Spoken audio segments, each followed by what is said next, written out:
So I'm a little upset because I'd recorded a video and I had audio for it. And then I looked and the audio was way too low. And I can't have that kind of thing happen because then you wouldn't be able to hear it. And the one thing I hate the most is when you can't hear the audio on a video and you have to turn it all the way up and then you still can't hear it.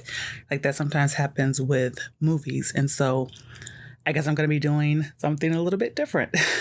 So I'd had a video about limiting your character cast in your stories. And I mentioned in the previous video that I wanted to do the video because I'd had a hard time reading a graphic novel because there were too many characters introduced at once. And that's really kind of more the problem and the thing that I'm focusing on. The idea of having a small number of characters that you focus on is really beneficial to any story that you are making. And if you're going to have a piece that is more ensemble, meaning you're going to have like a wide cast of characters, then there are certain rules and stuff that should be followed. And, I know like when it comes to writing, sometimes they say there are rules that can be broken, but I really feel like when it comes to a cohesive story, there are certain rules that shouldn't really be broken unless you really know what you're doing.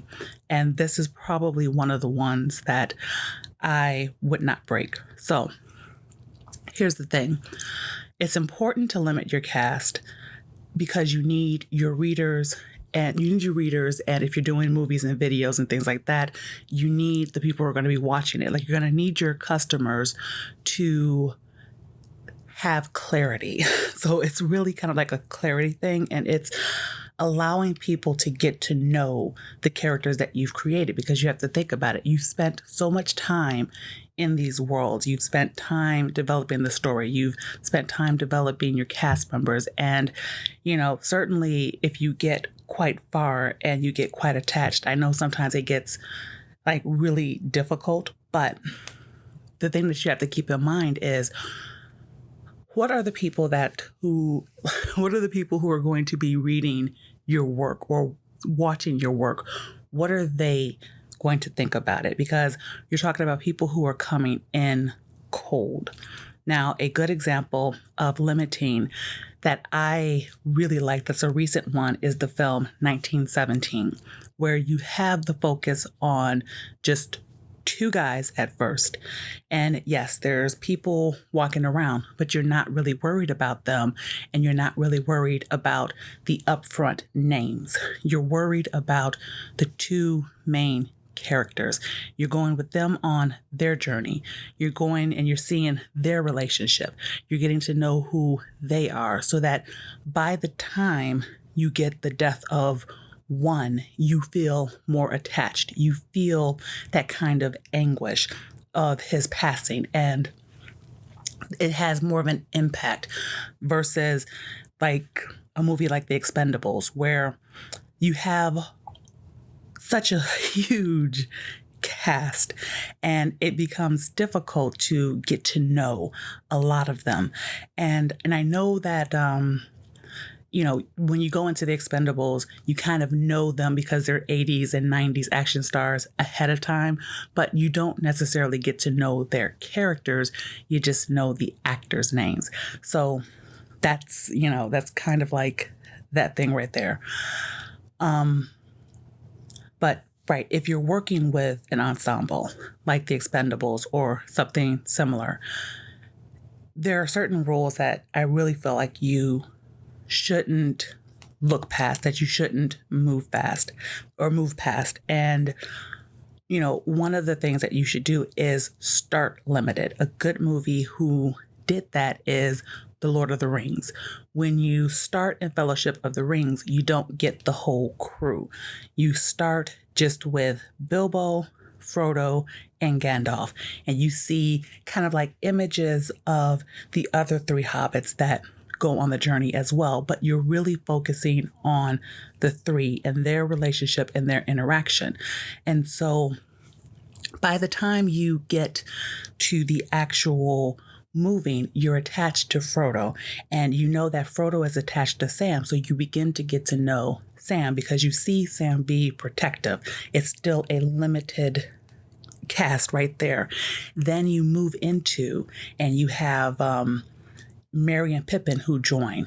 And so right now you move from the small to slightly larger, and then they continue going on and they meet Aragon, and you do it kind of like that way where you slowly introduce people, and that really kind of gets like the focus on building characters with an ensemble, so that by the time the fellowship gets together, you don't feel overwhelmed with the amount of characters. An example that didn't do it so well would be the movie The Hobbit. Now, I actually enjoyed The Hobbit, but I could understand why people didn't necessarily like it. And part of it is that you don't get that same easing in that you got in the Lord of the Rings. So you start and you have Bilbo, you have Gandalf, and then the meeting with the dwarves takes place almost immediately. And they're on the journey within the first few minutes, and you feel completely overwhelmed because you're just having dwarf names just thrown at you, and you're supposed to remember who is who and what does what. And, it's not easy to figure that out or to just deal with that. So yeah, don't do that in writing. Like, don't do that. Think of it that way. Don't be like The Hobbit in throwing a bunch of characters together at the front and then thinking that people are going to know. And how this is relatable to comics is, the kind of like character box where you get the box and then it just tells you this is this character, and they give you information about that character. And when you have a lot of characters, you end up getting caught in that where everyone has to have, because you're trying to remind people of who is who. The project I was just reading that kind of sparked this is called The Flying Fortress, and like, it was hard to get through the first chapter because there were just so many characters thrown in, and all I got was name and rank, and they all behaved so similarly that it was almost impossible to know who was who, or even care who was who, or even care about the circumstances that they were going through. Sorry, my nail scratched against the microphone. But it keeps you from being able to focus in. And that's not a good thing. That's not a good way to have a story. So, that's the first rule. Start limited. Start with a small number, 1, 2, or just 3.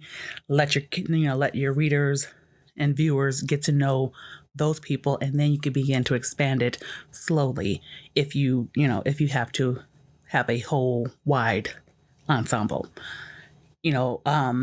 Making your characters distinct, like that probably is the absolute best way.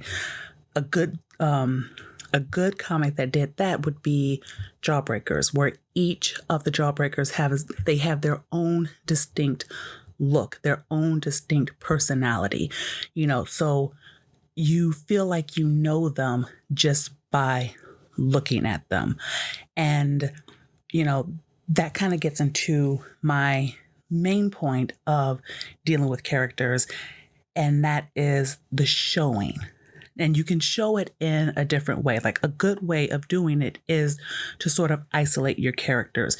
Because if you think about it, when in The Lord of the Rings, when they began to put the group together, they were kind of isolated to just Rivendell.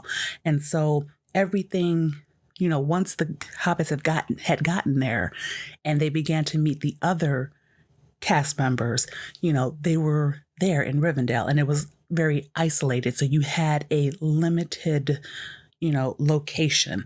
Now, think about how by the end of it and in Two Towers, how they were separated into different groups. Now, imagine if you had that immediate separation at the beginning of the first movie, and then you had, the separation of Merry and Pippin, who were off, in the forest, and you had Aragorn out doing his thing, and you had Frodo and Sam doing what they were doing, and and you didn't have a chance to know who these characters were, and immediately you're supposed to care that they're separated.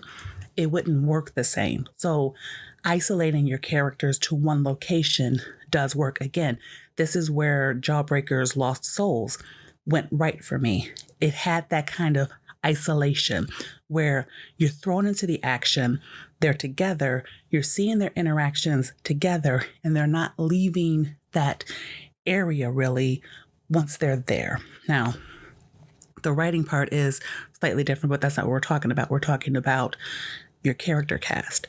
So that's really kind of my thing. And I'm just gonna recap because I'm pretty much through what I wanted to say on it. It's important that you have a limited cast, or at least that you work well in a limited cast, because you want your readers to get to know who your characters are. And it becomes especially more important in an ensemble. Like if you're going to have an ensemble, then I would say choose one or two to be kind of like the most important characters for the people to follow, and kind of like see the story and the relationships through their eyes, because you need your people to have someone that they can attach to, someone that they feel like they can relate to, because we're talking about stakes.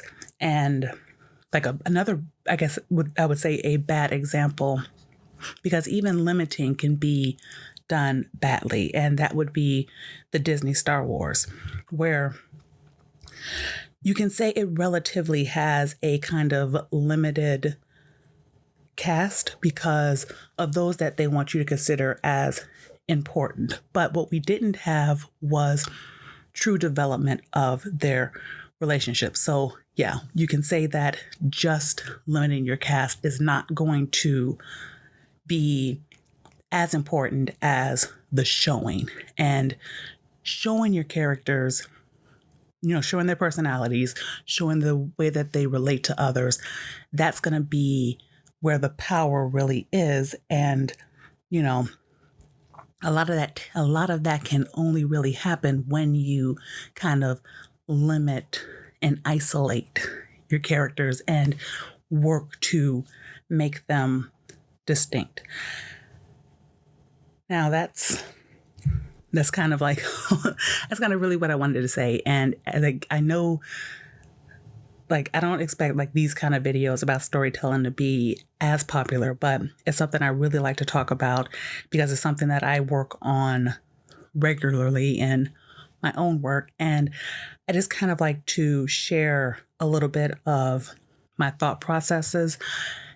And if it helps, because if you're someone who's looking to do your own thing, I think these are great things to think about. And even if you're not, I think just even as a reader, being able to better assess why you like something versus why you don't like something, it can help make you it can help limit finding bad work to a degree. So I guess it can help you choose better things because you kind of know what you're looking for. Otherwise, if you like this, hit the like button, hit the subscribe button, do the bell stuff for notifications, share, do all of that. And I will see you on the next video. Bye.